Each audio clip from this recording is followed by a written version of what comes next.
Hello, today we will guide you through how to remove a customer from QuickBooks Online. In QuickBooks Online, removing a customer is done by making the customer inactive.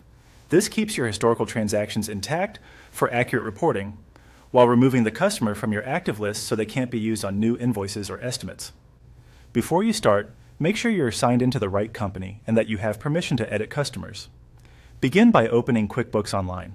Once you're on the home page, move your mouse to the navigation where you can access apps and features. Hover over the area labeled All Apps or the equivalent menu in your layout. Interfaces can vary slightly, but you're looking for the section that leads to your sales tools and customer management. From there, go to the Customer Hub. This is the workspace that groups customer-related actions and insights. Inside the hub, select customers to open your full customer list. If you don't see it immediately, look for a Sales section. Customers typically lives there as well. Now locate the customer you want to remove. You can scroll through the list or use the search bar to find them quickly.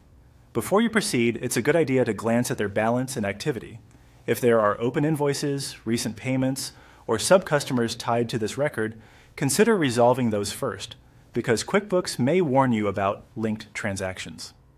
Making a customer inactive won't delete past activity, but you won't be able to use that customer on new transactions.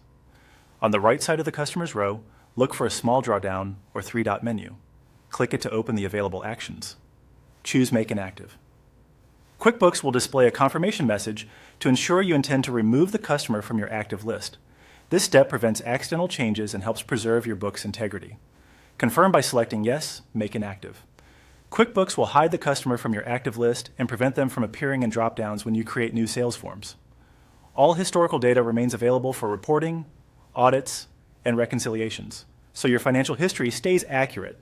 If you ever need that customer again, you can revisit the Customers page, filter for inactive customers, and reactivate them. That way, nothing is permanently lost. As a final check, refresh your Customers page to see the updated list and confirm the customer no longer appears among active records. That's it. You've successfully removed a customer in QuickBooks Online by making them inactive while preserving your financial history and keeping your records tidy.